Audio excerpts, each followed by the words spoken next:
Hello and welcome to the course on Social Impact Assessment. My name is Barbara Scheck and I'm an assistant professor for social investment at the University of Hamburg. I'm also associated to the Social Entrepreneurship Academy in Munich, where I focus especially on teaching and education. Let's have a look at what we would like to show you today. In this lecture, I would like to give a brief overview over the topic of social impact assessment.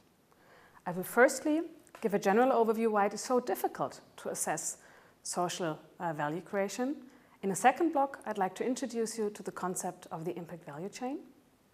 I will thirdly illustrate examples of different measurement tools for different purposes, and will finally conclude by showing you how social impact can be reported to your stakeholders. Let's start with a look at the organizations that create social value. There is a wide spectrum of organizations that intend to create social change. Their actions, activities, programs or policies can have diverse effects on various people. The impact of this action or activity can be positive or negative. It can be intended or unintended, or direct or indirect. This is all assumed on the topic of social impact. If an organization strives to achieve both financial as well as social impact, we call this blended value creation, or the double bottom line, derived from the classic financial bottom line and, in addition, a social bottom line. It is possible to try to achieve both at the same time, financial and social return. But in order to reduce complexity and illustrate the spectrum of organizations further, this picture you see right now is only one-dimensional. On the one hand, there are the traditional charities. They usually have no own income, depend solely on the generation of donations, and strive for social return. On the other side of the spectrum, there are the traditional businesses, striving primarily for financial returns, while trying to minimize negative externalities such as carbon dioxide emissions. When we talk about social impact assessment, we mean the social change that the organizations are actively pursuing with their activities. So the left and the middle spectrum that you see here on the picture.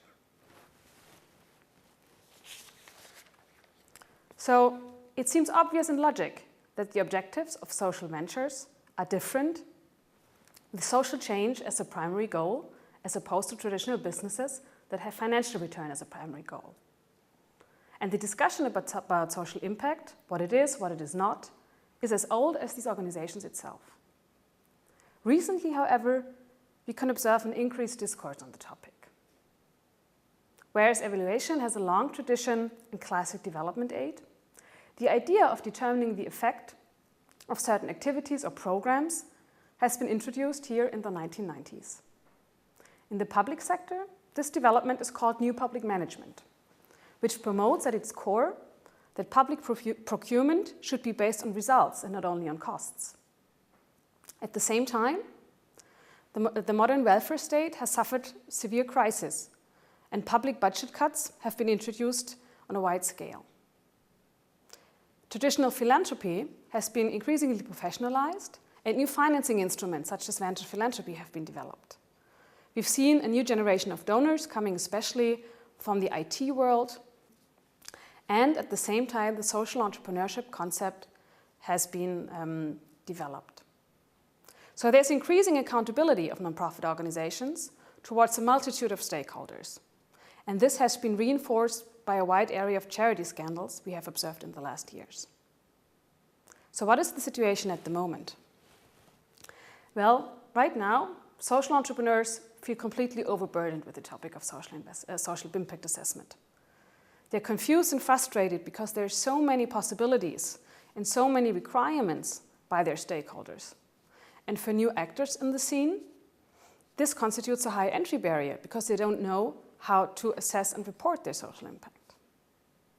At the same time, these impact assessment activities are very time-consuming, and the resources that are bound to assess social impact could be used much better in pursuing the social mission.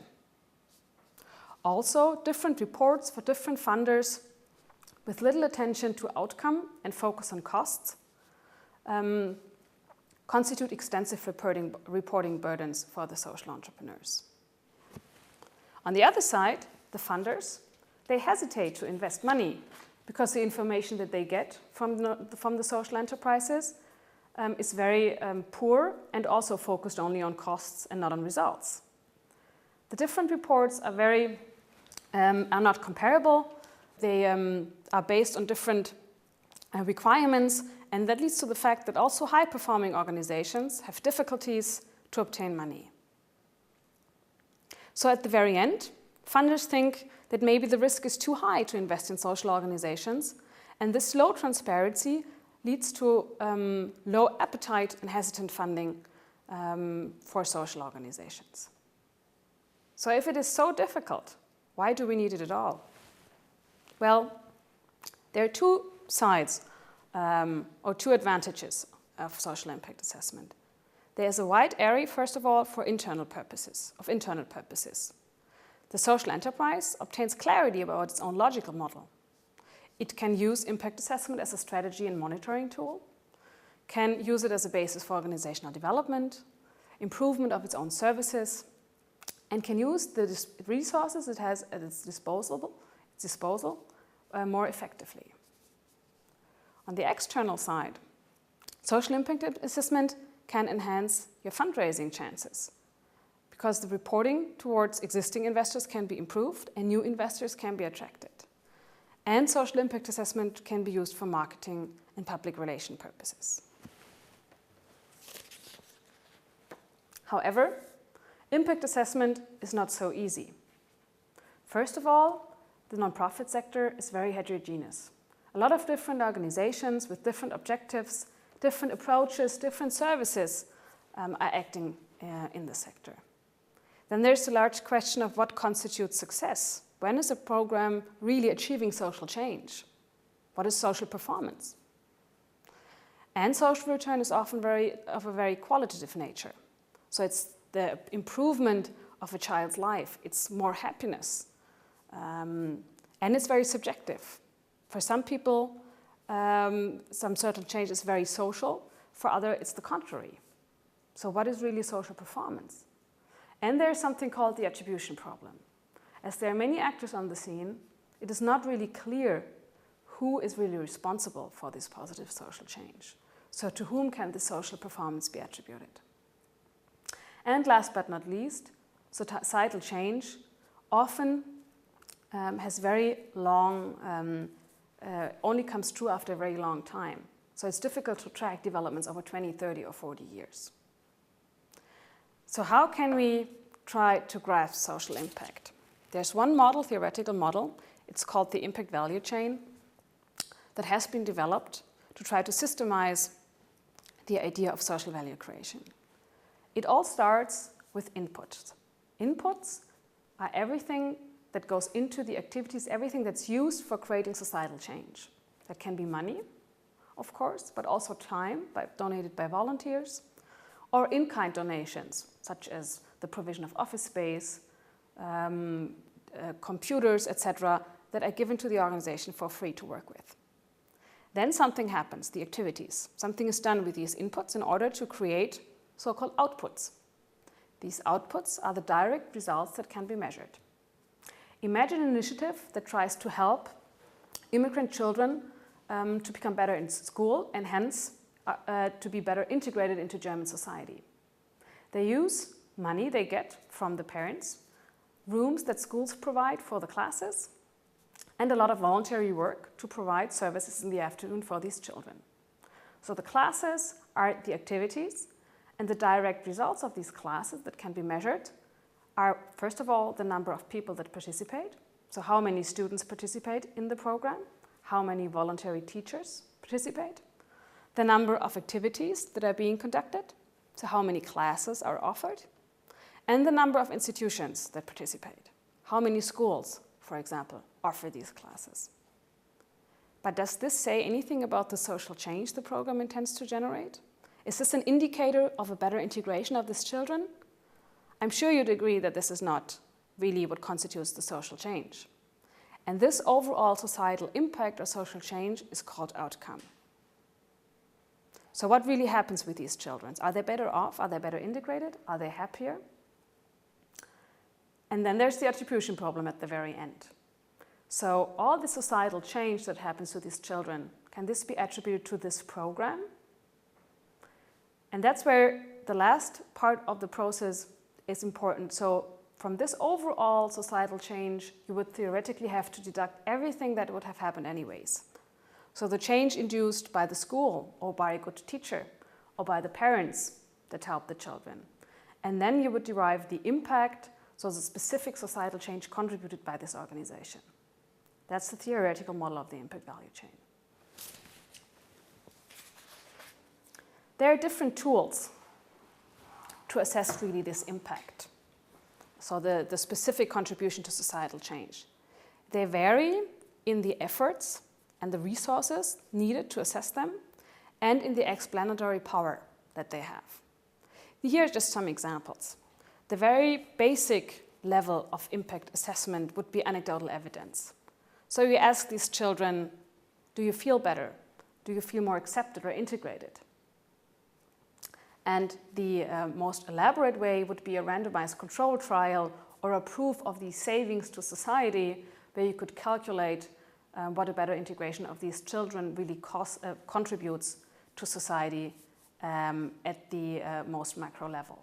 And there are some methods that intend to calculate that, such as the social return on investment method or the so-called cost-benefit analysis, that would at the very end typically state every euro that you invest in this program saves a certain amount to society. There are different costs associated with these methods, so the anecdotal evidence is probably the cheapest and easiest way that most organizations start with, and depending on the size of the program and the resources available for evaluation, you can further develop your impact measurement and assessment. More important, however, than the impact assessment itself is the whole process of impact assessment. More important than the measurement is the impact assessment process, because it helps you steering and monitoring your organization, starting with setting clear objectives, analyzing your stakeholders that you provide your services or products to, measure your results if you can, verify your logic model, your impact value chain, and then monitor and report these results. So this whole process makes sure that your organization is regularly controlling its own objectives and is really making the best out of the resources that it has available. So once you have established this, how can you communicate your social impact? The communication of your results, of your performance, is usually done by means of reporting. That means the transfer of information to your stakeholders. And theoretically, there's always a trade-off between various aspects of reporting. Briefly, you should have all the information in your report that is relevant to your stakeholders. On the other hand, the benefits of the reporting should outweigh its cost. So there's always a balance and a trade-off between these different requirements of reporting: reliability, adequacy, relevance, and comparability. One support tool when writing your impact report could be the social reporting standard. It is a collection of recommendations and a guideline for social enterprises when they report about their social impact management process, and their organization. The information is available online with the guidelines and examples. So maybe this could be your starting point when you communicate your social impact. So to conclude the module, I would like to introduce an example by Papilio, an organization working with children in kindergartens to enhance their empathy. And in their report, they talk about the impact value chain. You see here on the slide the resources used, the input, the outputs, so the direct measurable results you can observe with the children, but also the societal change, the impact that the program generates with the children. So I hope this gave you a good idea, a first start into the complex matter of social impact assessment. It is difficult, but it has so many advantages internally as well as externally that it's worth giving it a try. And you find a lot of resources on the Social Reporting Standard website For example, in order to improve your own logic model, your own services, and obtain the maximum societal change.